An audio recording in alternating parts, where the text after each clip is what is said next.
Salut l'équipe, bienvenue aujourd'hui pour un nouveau live. Aujourd'hui ça va être un live One Piece sur les spoils. Il y aura pas mal d'informations étant donné que tout a été détaillé de manière minutieuse.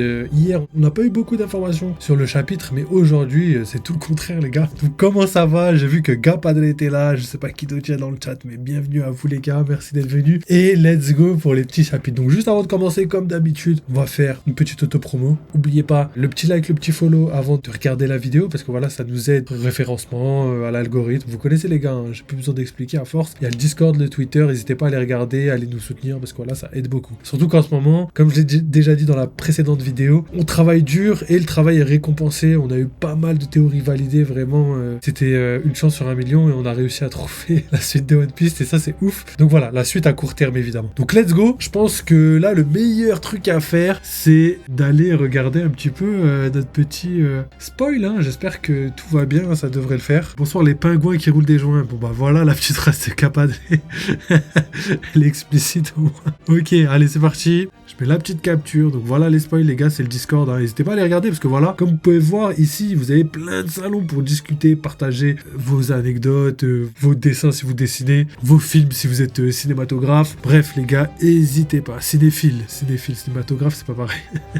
Ok, bougez pas. C'est parti, voilà les gars. Ok, il y a Debunk Khazar aussi qui est avec nous. Wesh mon ref, comment tu vas? Bienvenue frérot. Et ben, allons debunk tout ça, hein, vu que Debunk Khazar il est là. Donc c'est parti les gars, je commence direct. One Piece, spoiler 1128. Wesh, il y a carrément un pound ici, là, je sais pas pourquoi. Du coup, le chapitre s'appelle bel et bien RPG, en tout cas pour l'instant, pardon. On verra un petit peu pour la suite, mais je suis assez content. Yo, tranquille, ça va toujours bien quand je confirme une théorie. Bah écoute, partage-nous cette petite théorie là, qu'on soit au courant. Bah écoute, nous aussi on est dans le même état en ce moment. Là c'est vraiment une masterclass ce chapitre, c'est comme si c'était nous qui l'avons écrit tellement les ressemblances sont frappantes. Donc le chapitre commence au château de Bigstein, je crois que ça se dit, hein, c'est plus le côté allemand du coup que tire la référence du nom de Bigstein, plus que Stein qui pourrait dire t'acheter, etc., etc. Sanji porte Nami et saute du château avec Luffy, Zoro et Usopp. Ah, Sanji sait saisir les opportunités, on l'aime bien celui-là. Il arrive sur la terre en contrebas et on peut voir que le royaume entier est fait de pièces de Lego avec un énorme arbre Yggdrasil au milieu. Zoro explique qu'il s'est réveillé à l'autre bout de la ville et qu'il a suivi le bruit pour trouver Luffy qui était en train de vaincre un lapin géant. Luffy dit à Usopp qu'il devrait être capable de vaincre ce lion tout seul. Usopp lui répond qu'il était paniqué depuis qu'il s'est réveillé pendant qu'il se faisait attaquer par le chat. Usopp dit que ce royaume n'est pas Elbaf puisque les tenues des guerriers des géants sont de taille normale. L'équipage décide donc de se rendre dans la ville géante pour demander aux gens ce qui se passe. Sur le chemin de la ville, il rencontre un barbu de taille normale portant des vêtements de géant, chevauchant une sauterelle géante. Le barbu, oh, vous êtes nouveau ici, n'est-ce pas? C'est le pays des dieux? Le barbu explique qu'il s'agit d'un pays gouverné, du coup je pense par des dieux. Le dieu oreille lapin, le dieu pointe hérisson et Iskat, le chat qui règne sur le château. Donc on va faire une petite pause parce qu'on a eu beaucoup d'informations. Tiens, il y a Adèle qui nous a rejoint. Comment tu vas Adèle? Bienvenue à toi et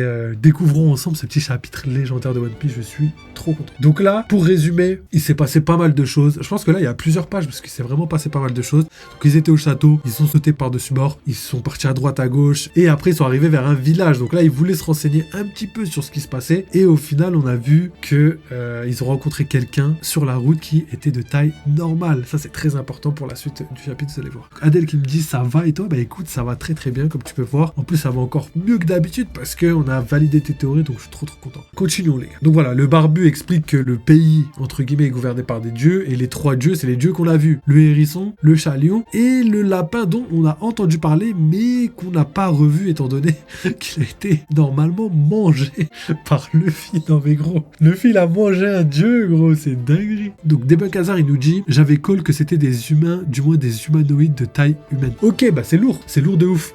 Ça je crois pas que j'avais call mais j'avais émis l'hypothèse que le monde où ils étaient était une espèce de mini-monde, un mini-verre, hein, je pense vous l'avez vu hier dans la vidéo des spoils normaux et surtout dans la vidéo de la React au Moukorvu, on avait parlé de tout ça en détail. N'hésitez pas à les regarder. Si j'y pense, je vous les mettrai juste là-haut là pour que vous puissiez aller regarder. Comme ça au moins la team YouTube, vous aurez tous les éléments par rapport à tout ce que j'ai validé dans le chapitre. C'est vraiment colossal.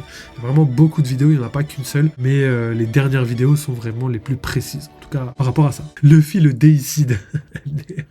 Et ben effectivement, frère, il a vraiment tué un dieu et il l'a mangé. Normal, normal, vraiment. Et ça, c'est ouf. Donc, le barbu, il dit, récemment, il y a eu un incident par rapport au dieu oreille qui a été brûlé à mort à l'extérieur de la vie. Et Luffy, il dit quoi? Il dit, ah, c'était ma faute. Du coup, il essaye de parler, mais on l'en empêche. Usopp couvre la bouche de Luffy avant qu'il ne parle trop, tandis que Zoro, Nami et Sanji sifflent et regardent ailleurs pour cacher qu'ils ont tué le lapin MDR. Ça doit être vraiment drôle. Ça, je vous dis, en plus, c'est ça qui est bien avec les débuts d'arc, c'est qu'on sort un petit peu de la trame de One Piece, des théories, tout ça, pour repasser en mode découverte, en mode exploration. Et c'est vraiment très intéressant, les débuts d'arc, parce que voilà, il y en a beaucoup qui aiment pas trop, parce que voilà, il y a la mise en place qui est un petit peu longue, donc il faut mettre les éléments petit à petit pour qu'on avance dans l'histoire. Mais ce qui est bien, franchement, c'est le côté humoristique. Oda prend des libertés, étant donné qu'il a, je pense, plus de temps. Hein. Il doit pas penser à tout à la minute près, tu vois, comme par exemple à Egghead où il fallait être cohérent par rapport aux informations données, être cohérent par rapport au power scaling, être cohérent par rapport au Gorosei, à la puissance, au combat. Enfin, il y a tellement de choses à prendre en compte que c'était compliqué. Sauf que là, c'est un arc qu'il a préparé depuis très très longtemps, donc déjà il doit avoir un petit peu d'avance. Donc on continue. Le barbu dit, si vous avez faim, vous pouvez passer par notre ville pour obtenir des rations, mais vous ne pouvez pas aller de l'autre côté du château. Luffy dit quoi? Pourquoi? Et le barbu répond, le temple du dieu soleil est là et il est gardé par des gardiens féroces. Personne ne s'est jamais approché du temple et n'est revenu pour raconter l'histoire. Et Nami qui dit, attends, ne me dites pas comme ça où il va. Je crois que ça doit être dans l'intention, genre Nami elle doit dire, attends, ne me dites pas que, et après elle doit dire, comment ça il va où? Tu vois, en gros un truc comme ça. Luffy, lorsque Luffy entend les mots du barbu, son visage se transforme en une expression très drôle et il court tout droit vers le temple du soleil. Donc voilà, c'est à peu près ça. Luffy il était là en mode ouais, t'as pas le droit d'aller là-bas, et lui il est là en mode quoi, un endroit où je n'ai pas le droit d'aller. Donc vous connaissez Luffy, et du coup qu'est-ce qu'il va faire? Donc Zoro est intéressé par les bêtes gardiennes et court après Luffy. Sanji reproche à Zoro de toujours suivre ce que fait Luffy, alors que Luffy court. Il se demande pourquoi la route semble si longue et le royaume si grand, mais soudain il heurte quelque chose d'invisible et le brise. Donc voilà, c'est là où on va commencer à rentrer dans les théories validées, parce que on va commencer à briser un espèce de quatrième mur, mais dans l'œuvre. C'est pas un vrai quatrième mur comme on a l'habitude de voir dans certaines œuvres, mais là c'est comme si on sortait du mini-univers pour rentrer dans l'univers qui est beaucoup plus grand. Et voilà, Oda hyper fort tout le temps pour mélanger les tailles, pour mélanger les lieux, etc. Franchement là c'est une masterclass. Ensuite, continuons. Il s'avère qu'il s'agit d'un miroir géant. Le ciel et les vastes paysages qu'il voit ne sont que des reflets. Les habitants de la ville en Lego sont choqués de voir le ciel se fissurer au-dessus d'eux. Luffy traverse le miroir et tombe au sol. Une fois le miroir brisé, on découvre que tous les royaumes en Lego n'est qu'un modèle, un diorama placé dans la chambre d'un géant. Donc ça c'est ouf les gars, parce que c'est exactement ce que je vous avais dit. En plus je vous avais vraiment donné les détails, je vous avais dit c'est dans une chambre. Je vous avais dit, moi là-bas je pensais que c'était vraiment le château, parce qu'un château en Lego dans une chambre c'est logique, tu vois. La différence de taille faisait en sorte que, par exemple Nami au début on avait que cette information là, pouvait être dans le château de Lego et faire partie de la chambre, tu vois. Sauf que j'avais pas poussé le truc, il manque encore cette folie que Oda a, tu vois, pour pousser les choses vraiment à son paroxysme. Et du coup, il y avait le côté château, mais il manquait le monde, tu vois, vraiment, c'est ça. Oda, il a vraiment créé un monde dans Elbaf, tout simplement. Dans une chambre, carrément, les gars. Donc ça, c'est ouf. Ça, c'est vraiment ouf. Et du coup, voilà, ce que je voulais faire juste avant, c'est vous montrer ce qu'était un diorama. Un diorama, c'est un peu comme ça, tu vois, genre là, on voit un petit peu un paysage de Lego. Et en gros, un diorama, c'est comme si t'avais, je sais pas, des fois, il y a des trucs qui séparent les livres dans les bibliothèques. Et je sais pas si vous avez déjà vu sur Internet, Amazon et tout, les pubs un petit peu. Ben genre, à la place de séparer par, je sais pas, des fois, c'était une espèce de briques comme ça, tu vois. Ils mettent un espèce de diorama, genre où justement, c'est un mini-monde entre les livres, tu vois. Genre, des fois, c'est des ruelles avec des bâtiments, des fenêtres et tout, mais tout en petite maquette, vous avez capté. Donc, en gros, on peut dire que c'est une mini-maquette, mais en mode, il va falloir confirmer ça encore. On verra ça demain dans l'héros, dans le chapitre. Ok, ensuite, alors où est-ce qu'on est? Le diorama se trouve à l'intérieur d'une immense cage recouverte de verre. De l'intérieur, les vitres sont des miroirs, mais de l'extérieur, elles ressemblent à un aquarium. On peut voir l'intérieur de l'aquarium depuis l'extérieur. Ok, donc en gros, on peut observer à l'intérieur, mais l'inverse n'est pas possible, vous avez capté. Donc la cage occupe une grande partie de la pièce, de haut en bas de la pièce. Et la partie avant de la cage comporte une énorme grille avec une porte, de la taille d'un géant. Dans la pièce, il y a quelques meubles, comme une table en bois de géant. Sur cette table, il y a des tissus, des fils et une machine à coudre. On peut voir beaucoup de pièces de Lego se disperser sur le sol de la pièce, là où Luffy est tombé. Donc l'équipage est en état de choc. Donc là, voilà, c'est la découverte un petit peu du poteau rose. Ils voient un petit peu ce qu'il y a dans la pièce, que tout ça c'est faux, que tout ça a été construit par des Lego. C'est pour ça qu'hier, quand on parlait d'illusion dans les spoils, je vous disais d'attendre un petit peu, parce que quelqu'un qui a un fruit du démon capable de maîtriser une illusion dans One Piece, ça fait un peu tâche étant donné que ce serait un pouvoir vraiment trop cheaté. Comment tu contres ça avec du haki? Si t'as que du haki et pas de fruit du démon, comment tu contres ça? Comment tu combats ça? Donc c'est pour ça que je pensais que c'était un peu compliqué. Et pour moi, c'était vraiment quelqu'un plutôt qui avait les capacités de pouvoir créer un monde. Vraiment un monde type monde lambda, tu vois. Cependant, il se pourrait qu'il n'y ait pas d'illusion, il se pourrait qu'il n'y ait pas de fruit du démon. Et que tout ça, ce soit juste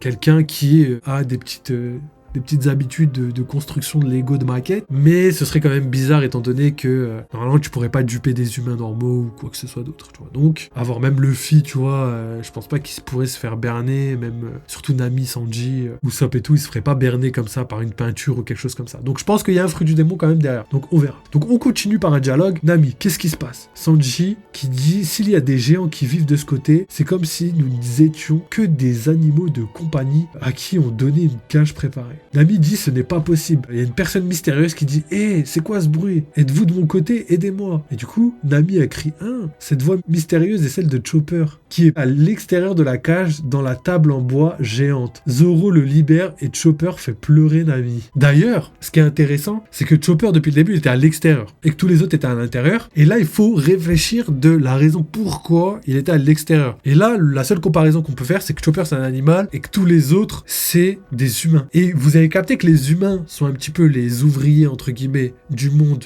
fictif, quoi, le petit monde, et qu'au final, c'est les animaux qui sont des dieux, qui sont considérés comme des dieux. Donc potentiellement que le dieu soleil voulait pas mettre Chopper dans le mini-monde, dans le diorama comme il l'appelle, parce qu'ils auraient eu peur que Chopper soit considéré comme un dieu. Et ça aurait pu être intéressant. Et je pense que c'est la raison pour laquelle il n'a pas été mis à l'intérieur de la cage. Donc continuons. On a Chopper donc qui crie, qui dit waouh tout le monde, je suis si content, vous m'avez trouvé. Nami dit Chopper mon pauvre, ça va aller maintenant. Chopper répond mon collier était si dur que je ne pouvais pas l'enlever, j'ai vraiment cru que c'était la fin pour moi. Nami répond maintenant tu m'en dois une. Comment ça? Wesh, Nami, elle perd pas le nord, cette connasse. Je suis mort.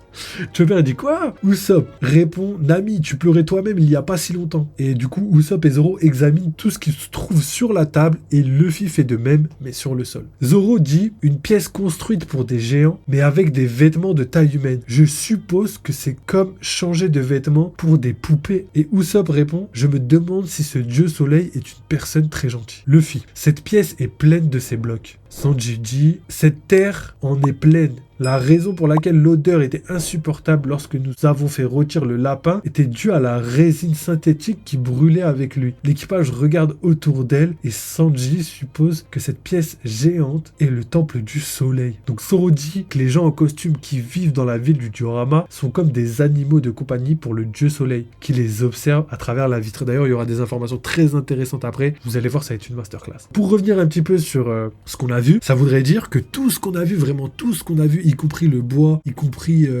Yggdrasil, tout ça. En plus, c'est intéressant parce que je vous avais dit Yggdrasil, comment on pourrait brûler un bois indestructible. Normalement, il n'est pas censé pouvoir brûler, peut-être brûler, mais les gens devraient pas s'inquiéter pour lui, étant donné que c'est quelque chose qui est quasiment immuable, tu vois. Et le délire, c'est que il y avait une raison depuis le début à tout ça. C'est fou comment Oda arrive à placer énormément d'indices sur la suite de l'histoire sans qu'on s'en rende forcément compte. Parce que j'avais cramé le fait que c'était pas normal, tu vois. Mais j'avais rien dit, je m'étais pas dit ouais, mais en fait c'est parce que tout le monde c'est fake et tout, tu vois. Pourtant il faut pousser les théories très très loin pour vraiment trouver la suite, c'est ça qui est ouf. Ok, on continue. Soudain, 2 nouveaux animaux géants apparaissent dans la salle géante. Donc il y en a un, il s'appelle Imulgander. Donc ça ressemble, donc c'est un serpent géant et son nom est basé sur le serpent monde, donc le Jormungand, Gander du coup, dans la mythologie nordique, et Mugin, un corbeau géant avec un crâne sur la tête. Son nom est un mélange de Munin et Iglin qui sont les 2 corbeaux d'Odin dans la mythologie nordique. Donc voilà, on voit que les inspirations nordiques commencent à arriver, c'est exactement ce que je vous avais dit, que pour moi, là ils sont dans un château, le château est sûrement à la cime de l'arbre d'Elbaf, tu vois, et que ce sera un mélange un petit peu de Asgard, mais en même temps un mélange des mondes féeriques, les fables, haricots magiques, la poule aux œufs d'or, les géants qui vivent dans le château dans le ciel, vous avez capté. On continue. Luffy et les autres se battent contre eux, détruisent les objets de la pièce et y mettent le feu. Vers l'extérieur de la pièce, nous voyons que le dieu soleil marche dans un couloir vers la pièce. La porte de la pièce a un symbole Z. Z, quel rapport les gars, je vois pas les gars. Le dieu soleil est un géant bien plus grand que tous les géants normaux. Ça, c'est dommage parce que je voulais vous le dire hier. C'était bizarre que le monde soit gigantesque et que le géant, un géant normal, soit lui-même trop grand pour un monde entier. Tu vois, pour le château, ça semblait cohérent. Mais par contre, pour un monde entier, tu te dis, non mais c'est bizarre, frère, tu peux pas. Le géant, faut que vraiment qu'il soit colossal, tu vois. Après, je me suis dit, bref, on va voir d'abord le chapitre, on verra. Et au final, ils viennent de le dire. Le géant est vraiment plus grand que la normale. Et ça, c'est ouf. Donc, est bien plus grand que tous les géants normaux que nous avons vu jusqu'à présent, à l'exception d'Oz, mais nous ne pouvons pas encore voir si le dieu soleil est un homme ou une femme. Donc voilà, on a quand même un mystère autour du côté du sexe. Hein. Je sais pas si c'est intéressant de dire ça, parce que j'ai l'impression que depuis qu'Im-sama est arrivé, tout le monde veut se battre sur savoir est-ce que c'est un homme, est-ce que c'est une femme. Mais bon, je pense que ça peut être les deux, et que sûrement des géants de cette taille, il doit y en avoir encore plus, potentiellement on verra. Mais ce qui est bien, c'est que justement, on a quand même des géants, mais pour les géants. C'est-à-dire qu'on a quand même des géants qui sont plus grands que la taille des géants lambda. Et ça, c'est trop bien, parce que ça montre un petit peu ce qu'il pourrait y avoir. Genre, par exemple, des races différentes de géants. On sait que, par exemple, les boucaniers sont liés aux géants, mais on pourrait se dire que, tu vois, genre, les boucaniers sont tout en bas, au milieu, il y a les géants, au-dessus, il y a carrément les géants de géants, au-dessus encore, il y a les Oz, et peut-être encore au-dessus, il y a, je sais pas, Nika, tu vois. On pourrait aller tellement loin comme ça. Ce serait tellement ouf. En tout cas, c'est vraiment légendaire. Gapadele qui nous dit Z, Zahir, Congo, le Z est un prince sapeur congolais, il va arriver sur du Fali Hipoup. Ouais, il a préparé sa blague et tout, non. Ah là là, notez sa blague dans les commentaires. Ah là là, si vous mettez plus de 2, je comprends pas. Ok. On continue les gars. Ce dieu soleil est un géant mince qui porte une longue tunique noire et un crâne de cerf avec de grands bois et une crinière qui couvre son visage. Le dieu soleil a un bâton et un bouclier avec le symbole du soleil. Donc le même symbole qu'avaient faux géants dans leur dos, tu vois. Donc les humains déguisés en géants. Le dieu soleil remarque que la fumée et du bruit proviennent de la pièce, alors le dieu soleil entre dans la pièce et est choqué de voir Luffy la détruire pendant qu'ils combattent les animaux. Luffy utilise le Gear 5 et rit au milieu du feu qui brûle la pièce. Il utilise ensuite le Gomu Gomu no Down Pistol pour vaincre le serpent géant. De son côté, Zoro bat le corbeau géant. L'équipe au chapeau de paille entre ensuite dans le diorama pour échapper au dieu soleil et rencontre à nouveau Iskat. Donc c'est le chat géant qu'ils ont vaincu dans le château. Et Iskat est très en colère, mais il frappe la tête d'Iskat et monte dessus pendant que Nami leur montre une carte qu'elle a trouvé. Donc Chopper dit, le chat dit, je m'en souviendrai. Donc le chat parle, je suis choqué. Ah non, c'est parce que Chopper parle aux animaux. Donc voilà, il a compris ce qu'il a dit. Et Nami dit, ok, mais surtout, regardez, on n'a pas trouvé ce qu'on cherchait, mais on a trouvé le plan de ce pays de blocs. Et Sanji dit, en d'autres termes, une carte. Zoro dit, il arrive. Donc dans l'incroyable double page finale du chapitre, nous voyons l'équipe au chapeau de paille chevaucher Iskat à travers la ville du diorama avec le dieu soleil qui les poursuit. Les habitants de la ville sont choqués lorsqu'ils voient le dieu soleil enragé. Et le dieu soleil dit, comment osez-vous? Nami répond, les gars, préparez-vous. Si nous courons en ligne droite, il y a un autre miroir devant nous. Si nous le détruisons en même temps que le mur, nous serons dehors. Et Luffy dit, oui, sortons d'ici. Les habitants de la ville disent, quoi? Le dieu soleil est furieux? Et le dieu soleil répond, vous ne vous échapperez pas. Et du coup, pas de pause à la semaine prochaine, c'est la fin du chapitre, donc voilà. C'est ouf, franchement, c'est vraiment ouf, parce que il y a trop d'infos, les gars. Donc passons un petit peu à l'analyse, au débrief un petit peu, on va essayer de faire vite. Donc voilà les gars, c'est terminé pour la première partie, merci d'avoir suivi la vidéo, n'hésitez pas à aller regarder la deuxième partie, je vous la mets juste en haut à droite, et comme d'habitude, si jamais vous voulez soutenir la chaîne, nous aider un petit peu, n'hésitez pas à liker, à follow, à commenter, parce que ça nous aide pour le référencement et l'algorithme. Sinon il y a la petite souscription si vous voulez participer de manière financière, là ça coûte pas très cher, et en plus de ça vous avez accès à énormément de choses, beaucoup de contenu, et aussi du contenu en avance, et c'est pas tout. Et d'ailleurs, à la fin de la vidéo, vous avez un petit peu de contenu si jamais vous voulez encore plus de One Piece, donc n'hésitez pas à aller regarder les anciennes vidéos aussi, parce que c'est là-dedans que je fais toutes les théories qui ont été validées dans celle-ci. Donc voilà, vous savez tout maintenant les gars. Merci d'avoir suivi, n'oubliez pas, vive les jeux vidéo, vive One Piece, et à très bientôt.